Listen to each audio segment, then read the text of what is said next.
লাটিম খেলা আর ঘুড়ি ওড়ানো, আম কুড়ানো আর পাতা পোড়ানো, ছোট্টবেলা সেই বন্ধুরা কই, কেন আমি আর সেই আমি নই।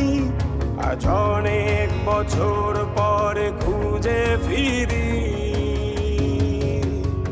কোথায় আহারে আহারে আহারে শৈশব, কোথায় হারিয়ে গেল যে আহারে কৈশব, কোথায় আহারে আহারে আহারে শৈশব, কোথায় হারিয়ে গেল যে আহারে কৈশব।